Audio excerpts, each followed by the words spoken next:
नमस्कार दोस्तों, मैं हूं अनजान, आपका नया साथी। मैं आपके लिए एक ऐसी कहानी लेकर आया हूं जिसे सुनकर आपको डर का एहसास होने वाला है। दोस्तों, आज की ये कहानी पटना के रहने वाले किशन की है, जो कि एक रिक्शा चलाने का काम करते हैं। तो चलिए दोस्तों, ज्यादा समय बर्बाद ना करते हुए इस कहानी को हम किशन के नजरिए से ही सुनते हैं। लेकिन उससे पहले आप हमारे इस चैनल को सब्सक्राइब कर लें, जिससे आपके और हमारे संबंध मजबूत हो सके। नमस्कार साथियों, मेरा नाम किशन है और मैं पटना के एक छोटे से मोहल्ले में रहता हूं। मेरी उम्र 17 साल है और मेरे पिताजी भी रिक्शा चलाते हैं। हमारी जिंदगी का एकमात्र सहारा यही रिक्शा है, जिससे हम रोजमर्रा की जरूरतें पूरी करते हैं। मेरी माँ कुछ साल पहले गुजर गई थी और घर में बस मैं और मेरे पिताजी ही हैं। मेरे पिताजी की तबीयत अब ठीक नहीं रहती, तो घर की जिम्मेदारी अब मेरे कंधों पर आ गई है। दिन में स्कूल जाता हूं और शाम होते ही रिक्शा चलाने निकल पड़ता हूं। एक शाम की बात है जब कुछ ऐसा हुआ जिसने मेरे होश उड़ा दिए। उस दिन बारिश हो रही थी और अंधेरा भी जल्दी घिर आया था। करीब रात के 9 बज रहे थे। मैं रिक्शा लेकर बस स्टैंड के पास खड़ा था, शायद किसी सवारी की उम्मीद में। तभी एक अधेड़ उम्र का आदमी मेरे रिक्शे के पास आया और बोला, बेटा, मुझे गांधी मैदान तक छोड़ देगा? मैंने सोचा, चलो एक सवारी मिल गई। मैंने हाँ कह दिया। वो आदमी रिक्शे में बैठ गया और मैंने रिक्शा चलाना शुरू कर दिया। बारिश थोड़ी तेज हो गई थी और रास्ता थोड़ा सुनसान भी था। रास्ते में हमने एक दूसरे से कोई बात नहीं की। गांधी मैदान के करीब पहुंचते ही उस आदमी ने मुझसे कहा, यहां थोड़ा रोक दो, मुझे यहीं उतरना है। मैंने रिक्शा रोका और मुड़कर देखा तो वह आदमी गायब था। मुझे यकीन नहीं हुआ, क्योंकि मैंने उसे उतरते नहीं देखा था। मेरे शरीर में सिहरन दौड़ गई और मैंने तुरंत अपनी नजरें रिक्शे के पीछे की ओर दौड़ाई। वहां कोई नहीं था, रिक्शा खाली था। मेरा दिल तेजी से धड़कने लगा। मैंने पूरे रिक्शे को अच्छी तरह से देखा, लेकिन वह आदमी कहीं नहीं था। मैंने घबराते हुए रिक्शा से नीचे उतरकर चारों ओर देखा। कहीं कोई नहीं था। पूरा इलाका सुनसान पड़ा था। बस बारिश की आवाज सुनाई दे रही थी। मुझे समझ नहीं आया कि आखिर वह आदमी अचानक कहां गायब हो गया। डर के मारे मेरी हालत खराब हो गई। मैं बिना कुछ सोचे समझे तुरंत रिक्शा लेकर घर की ओर भागा। जब घर पहुंचा तो पिताजी ने देखा कि मेरा चेहरा सफेद पड़ चुका था। उन्होंने मुझसे पूछा, क्या हुआ किशन, तू इतना घबराया हुआ क्यों है? मैंने उन्हें सारी बात बताई। पिताजी ने सुनकर कहा, तूने जिस जगह उस आदमी को छोड़ा वह जगह काफी समय से मशहूर है। वहां पहले एक आदमी की हत्या हुई थी और तब से कहा जाता है कि उसकी आत्मा वहां भटकती रहती है। कई लोग उस आदमी को गांधी मैदान तक छोड़ने की बात कहते हैं, लेकिन असल में वह आत्मा है जो सवारी के रूप में लोगों से मिलती है। उस रात के बाद मैंने कसम खाई कि मैं कभी भी उस इलाके में रात के समय रिक्शा नहीं चलाऊंगा। आज भी जब उस घटना को याद करता हूं तो रूह कांप जाती है। अब मैं रात को जल्दी ही घर लौट आता हूं, क्योंकि मुझे उस डरावने वाकये का सामना दोबारा नहीं करना। उस रात के बाद मेरा मन बिल्कुल विचलित हो गया था। हर रात मुझे वही घटना याद आती और मेरी नींद उड़ जाती। पिताजी को मेरी चिंता होने लगी थी। उन्होंने मुझे समझाया कि यह सब सोचकर मैं अपना दिमाग खराब ना करूं, लेकिन उस डर को अपने मन से निकालना मेरे लिए आसान नहीं था। कुछ दिनों बाद एक दिन की बात है। मैं रोज की तरह स्कूल से आकर शाम को रिक्शा लेकर निकला। इस बार मैंने तय किया था कि मैं गांधी मैदान के इलाके से दूर ही रहूंगा, इसलिए मैं शहर के दूसरे हिस्से में सवारियां ढूंढने लगा। रात के करीब 8 बज रहे थे जब मुझे 3 लोग रिक्शे के पास आते दिखे। वे दिखने में थोड़े अजीब थे। उनके चेहरे पर एक अजीब सा डरावना भाव था। उन्होंने मुझसे कहा, भैया, हमें सिटी हॉस्पिटल छोड़ दोगे? सिटी हॉस्पिटल यहां से करीब 4 किलोमीटर दूर था। मैंने हां कर दी और वे तीनों रिक्शे में बैठ गए। रास्ते में उन तीनों ने आपस में बहुत धीमी आवाज में कुछ बातें की जो मुझे सुनाई नहीं दी। मेरे मन में एक अजीब सा डर बैठने लगा था। मैंने अपने डर को नजरअंदाज करते हुए रिक्शा चलाना जारी रखा। सिटी हॉस्पिटल पहुंचने के बाद मैंने रिक्शा रोका और मुड़कर कहा, भैया, हॉस्पिटल आ गया है। मगर जब मैंने मुड़कर देखा तो मेरे होश उड़ गए। रिक्शा पूरी तरह खाली था। वे तीनों लोग भी गायब हो चुके थे। मुझे एक बार फिर वही पुरानी डरावनी घटना याद आ गई। मेरी धड़कन तेज हो गई और मेरी आंखें डर से फटी की फटी रह गईं। मैं समझ नहीं पा रहा था कि आखिर यह सब मेरे साथ ही क्यों हो रहा है। जैसे तैसे मैंने खुद को संभाला और अपने आप से कहा, शायद ये मेरा वहम है, ऐसा कुछ नहीं है। लेकिन अंदर ही अंदर मैं जानता था कि यह कोई वहम नहीं था। मैंने रिक्शा घुमाया और तेजी से घर की ओर चल पड़ा। रास्ते में अचानक मैंने महसूस किया कि रिक्शा खुद ब खुद भारी होता जा रहा है, जैसे कोई अदृश्य शक्ति उसे रोकने की कोशिश कर रही हो। मेरे हाथों में जैसे जान ही नहीं बची थी। मैं घबरा गया और हनुमान चालीसा का पाठ करना शुरू कर दिया। जैसे ही मैंने हनुमान चालीसा का पाठ शुरू किया, रिक्शा हल्का हो गया और मैं तेजी से घर की ओर भागा। जब मैं घर पहुंचा तो मेरे पिताजी मेरी हालत देखकर घबरा गए। मैंने उन्हें सब कुछ बताया। पिताजी ने कहा, बेटा, ये सब तेरे मन का डर है, तुझे अपना विश्वास मजबूत करना होगा। लेकिन मुझे अब यकीन हो चुका था कि कुछ ना कुछ गलत जरूर है। अगले दिन मैंने अपने पिताजी से कहा कि मैं अब रात को रिक्शा नहीं चलाऊंगा। उन्होंने मेरी बात मान ली और मुझे दिन के समय रिक्शा चलाने की सलाह दी। इसके बाद मैंने रात को रिक्शा चलाना बंद कर दिया, लेकिन वह डरावना अनुभव मेरे दिलो दिमाग में हमेशा के लिए बस गया। मुझे आज भी लगता है कि उस रात मेरे साथ जो हुआ था वह किसी अज्ञात शक्ति का संकेत था। अब मैं रात के अंधेरे में कभी भी अकेला बाहर नहीं निकलता और हमेशा भगवान का नाम लेकर ही कहीं जाता हूँ। उस घटना के बाद से मैंने रात को रिक्शा चलाना पूरी तरह से बंद कर दिया था, लेकिन इस डर के साए से बाहर निकलना मेरे लिए बहुत मुश्किल हो गया था। मुझे ऐसा लगता था कि जैसे कोई अदृश्य ताकत हर वक्त मेरे पीछे पड़ी हुई है। दिन के उजाले में भी कभी कभी मुझे वही डरावनी सवारियां याद आने लगती थीं। एक दिन की बात है, मैं दिन के समय रिक्शा लेकर बाजार की तरफ जा रहा था। अचानक मेरी नजर एक बूढ़ी औरत पर पड़ी जो सड़क के किनारे खड़ी थी और रिक्शा रोकने की कोशिश कर रही थी। उसके चेहरे पर अजीब सी उदासी और दर्द झलक रहा था। मैंने रिक्शा रोका और पूछा, अम्मा, कहाँ जाना है? उसने धीमी आवाज में कहा, बेटा, मुझे श्मशान घाट ले चल। उसकी आवाज में कुछ ऐसा था जिसने मेरी रूह को कंपा दिया। मैंने सोचा, ये अम्मा श्मशान घाट क्यों जाना चाहती है? लेकिन फिर मैंने सोचा कि शायद कोई अंतिम संस्कार होगा, इसलिए मैंने बिना सवाल किए उसे बैठा लिया। रास्ते भर वह बूढ़ी औरत बिल्कुल चुप रही। मैंने कई बार उससे बात करने की कोशिश की, लेकिन उसने कोई जवाब नहीं दिया।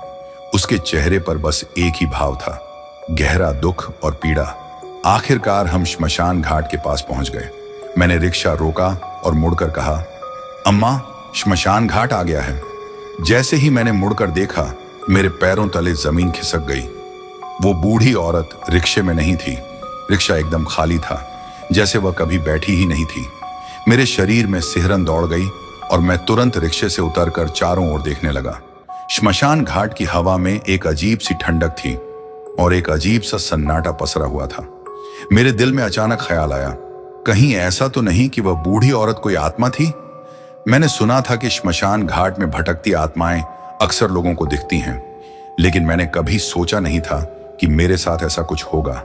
डर से कांपते हुए मैंने तेजी से अपने रिक्शे को घुमाया और वापस घर की ओर भागा। उस दिन के बाद से मेरे अंदर डर और भी गहरा हो गया। मुझे अब यकीन हो गया था कि कुछ आत्माएं सच में भटक रही हैं और वे मुझे बार बार दिख रही हैं। घर पहुंचकर मैंने पिताजी को सारी बात बताई। उन्होंने मुझे समझाने की कोशिश की कि मैं वहम का शिकार हो रहा हूं, लेकिन मैं जानता था कि यह वहम नहीं था।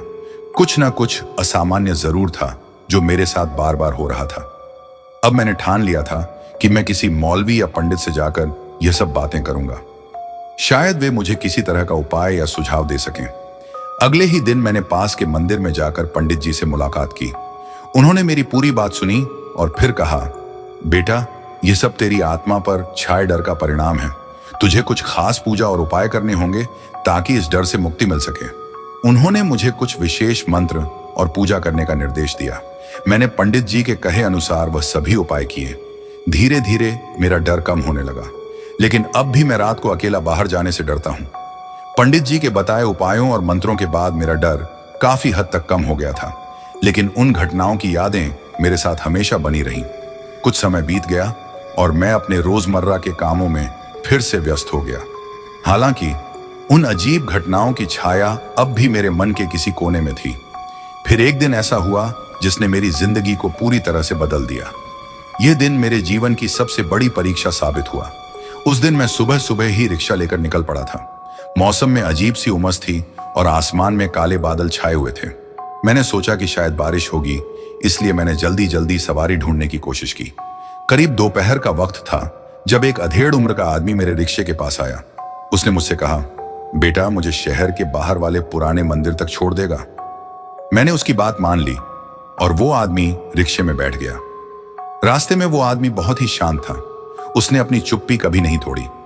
जब हम शहर के बाहरी इलाके में पहुंचे तो मुझे एहसास हुआ कि यह वही रास्ता था जहां मैं पहले कभी नहीं गया था। रास्ता सुनसान और पेड़ों से घिरा हुआ था। चारों तरफ अजीब सी खामोशी थी। मुझे थोड़ा असहज महसूस हुआ, लेकिन मैंने खुद को संभाला और आगे बढ़ता रहा। जैसे ही हम पुराने मंदिर के पास पहुंचे, वह आदमी अचानक से बोल उठा, "यहां रुक जा, मुझे यहीं उतरना है।" मैंने रिक्शा रोका, लेकिन जब मैंने मुड़कर देखा तो वह आदमी गायब था। मेरी धड़कनें तेज हो गईं और एक अजीब सा डर मेरे दिल में घर कर गया। मैंने चारों ओर देखा, लेकिन वहां कोई नहीं था। मंदिर के पास की हवा भी ठंडी और भारी महसूस हो रही थी, जैसे कुछ अनहोनी होने वाली हो। मैंने तुरंत रिक्शा मोड़कर वापस जाने की कोशिश की, लेकिन तभी मेरे रिक्शे का पहिया एक बड़े पत्थर से टकरा गया और रिक्शा पलट गया। मैं जमीन पर गिर पड़ा और अचानक चारों ओर घना कोहरा छा गया। कोहरे के बीच मुझे अजीब अजीब आकृतियां दिखने लगी, जैसे कोई छाया मेरे आसपास घूम रही हो। मैंने खुद को संभालने की कोशिश की, लेकिन मेरा शरीर बुरी तरह कांप रहा था। तभी मुझे कानों में किसी की आवाज सुनाई दी, जो बहुत ही धीमी और डरावनी थी। वह आवाज कह रही थी, "किशन, तुझे यहां क्यों बुलाया गया है? क्या तू जानता है?" मेरे पैरों तले जमीन खिसक गई। मैंने उस आवाज की दिशा में देखा, लेकिन वहां कोई नहीं था। मेरी हिम्मत जवाब दे रही थी। मैंने बिना कुछ सोचे समझे भागने की कोशिश की, लेकिन मेरे पैर जैसे जम गए थे। वो आवाज फिर से सुनाई दी, "तू बच नहीं सकता, यहां से कोई भी नहीं बच पाया है।" आखिरकार मैंने किसी तरह हिम्मत जुटाई और हनुमान चालीसा का पाठ करने लगा। जैसे ही मैंने पाठ करना शुरू किया, वह कोहरा धीरे धीरे हटने लगा और आवाजें भी गायब हो गईं। मैंने तुरंत रिक्शा उठाया और वहां से भाग निकला। घर पहुंचकर मैंने पिताजी को सारी बात बताई। वे बहुत घबरा गए और मुझे तुरंत गांव के एक पुराने तांत्रिक के पास ले गए। तांत्रिक ने मेरी बात सुनकर कहा, "बेटा, तेरे पीछे कोई आत्मा नहीं, बल्कि एक पुरानी शापित आत्मा है, जो तेरे डर का फायदा उठाकर तुझे नुकसान पहुंचाना चाहती है। लेकिन तूने समय रहते हनुमान जी का नाम लिया, इसलिए तू बच गया।" उस तांत्रिक ने मुझे कुछ विशेष मंत्र दिए और कहा कि मैं रोज उनकी पूजा करूं। उन्होंने मुझे कुछ विशेष ताबीज भी दिया, जिसे पहनने से वह आत्मा मुझसे दूर रहेगी। मैंने तांत्रिक जी की बात मानी और उनके बताए हुए उपायों को पूरी श्रद्धा से किया। धीरे धीरे मुझे फिर से सामान्य महसूस होने लगा और वह डरावना अनुभव भी धुंधला पड़ने लगा। उस तांत्रिक से मिलने के बाद मेरी जिंदगी कुछ समय के लिए सामान्य हो गई थी, लेकिन कहीं ना कहीं मेरे मन के किसी कोने में अब भी उस रात की घटनाओं का डर बना हुआ था। हालांकि मैं अपने काम में लगा रहा, लेकिन हर दिन एक अनजाना भय मेरे साथ चलता था। कुछ महीनों बाद एक दिन अचानक मुझे पिताजी की तबीयत खराब होने की खबर मिली। डॉक्टर ने बताया कि उन्हें अस्पताल में भर्ती करना पड़ेगा। उस रात मैं बहुत बेचैन था और सो नहीं पा रहा था। अगले दिन ही मैं रिक्शा लेकर पिताजी को अस्पताल ले जाने के लिए तैयार हुआ। अस्पताल का रास्ता उस पुराने मंदिर के पास से होकर गुजरता था। मेरे मन में थोड़ी देर के लिए डर उठा, लेकिन मैंने उसे नजरअंदाज कर दिया और पिताजी की तबीयत को देखते हुए जल्दी से निकल पड़ा। रात के करीब 11 बजे का समय था जब मैं उस सुनसान रास्ते पर पहुंचा।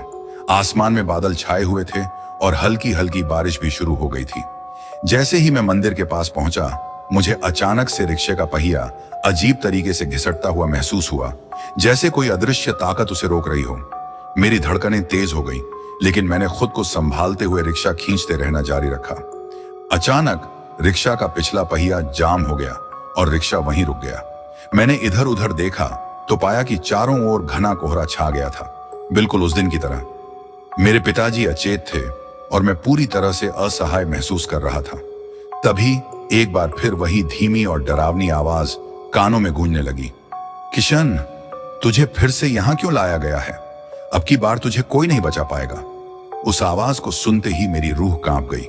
मैंने हिम्मत जुटाई और हनुमान चालीसा का पाठ शुरू किया, लेकिन इस बार वह आवाज और भी ज्यादा जोर से गूंजने लगी, "यहां हनुमान का नाम नहीं चलेगा किशन, तेरे पिता की हालत और बिगड़ जाएगी।" मैं समझ गया कि यह आत्मा सिर्फ मुझे नहीं, बल्कि मेरे पिताजी को भी नुकसान पहुंचाने पर तुली हुई थी। मेरे सामने एक डरावना साया उभरने लगा, जो धीरे धीरे मेरी ओर बढ़ने लगा। मैंने महसूस किया कि मेरी सांसें तेज हो रही थीं और मेरी आंखें खुद ब खुद बंद हो रही थीं। तभी अचानक मेरे पिताजी के शरीर में हलचल हुई। उन्होंने मेरी तरफ देखा और बहुत धीमी आवाज में कहा, बेटा दौड़, यहां से भाग चल। मैंने अपने पिताजी की आवाज सुनते ही तुरंत रिक्शा को जोर से धक्का दिया और पूरा जोर लगाकर चलाने लगा। जैसे जैसे मैं मंदिर से दूर होता गया, वह साया भी धीरे धीरे धुंधला होता गया और आखिरकार गायब हो गया।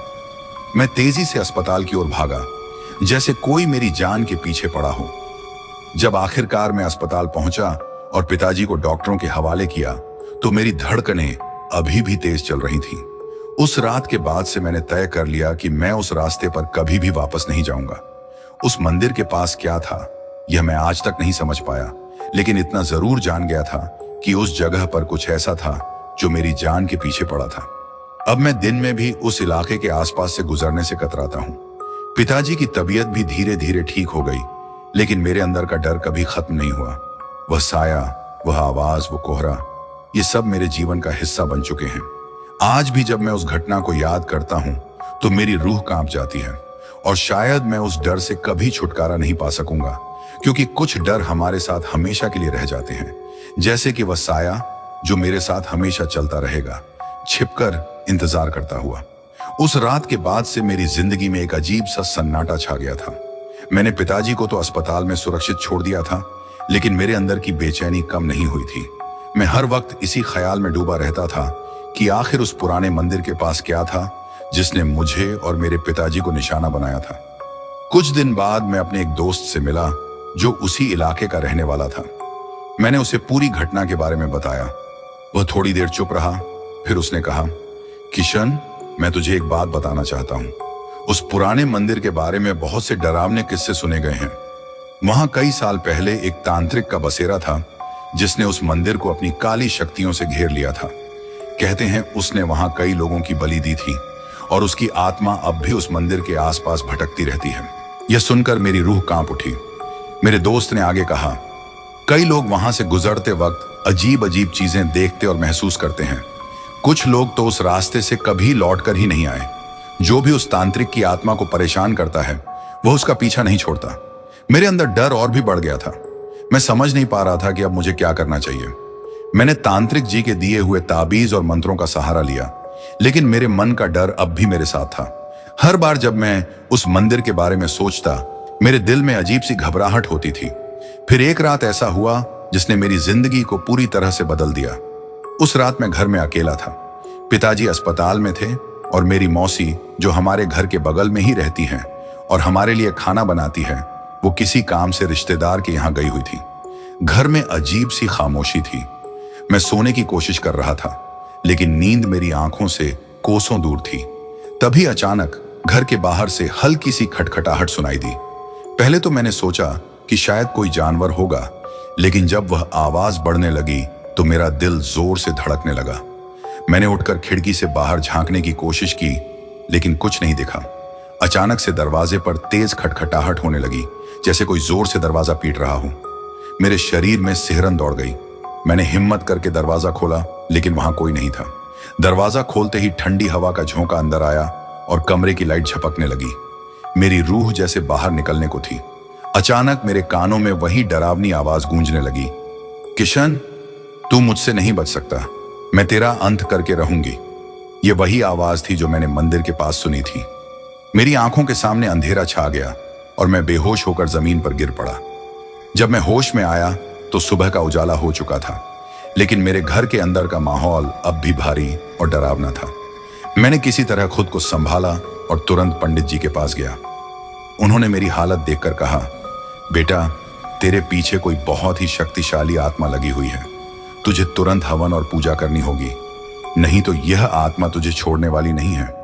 पंडित जी ने मेरे घर पर हवन करवाया और मुझे कुछ विशेष रक्षा कवच दिए। उन्होंने कहा, बेटा, इस आत्मा से छुटकारा पाना आसान नहीं होगा।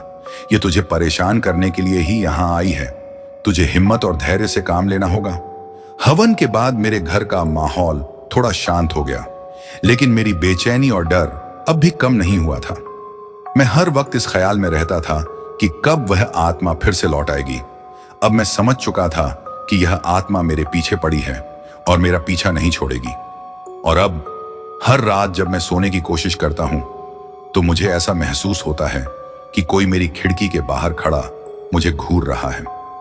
एक अनजान साया जो मेरे जीवन का हिस्सा बन चुका है, हमेशा मेरे आसपास मंडराता रहता है और मैं इस डर के साथ जीने के अलावा कुछ और नहीं कर सकता, क्योंकि मैं जानता हूं कि वह आत्मा कभी भी वापस आ सकती है और इस बार शायद मैं बच नहीं पाऊंगा। तो दोस्तों, आज की ये कहानी आपको कैसी लगी कमेंट करके हमें जरूर बताएं। अब शुरू करते हैं वो सिलसिला जिसके बारे में मैंने आपको बताया था। अब मैं उन लोगों के नाम लूंगा जिन्होंने मेरी पिछली वीडियो में कमेंट करके अपना नाम और वो हमारी कहानी को किस जगह से सुन रहे हैं बताया है। तो अब मैं उनके नाम लेता हूं।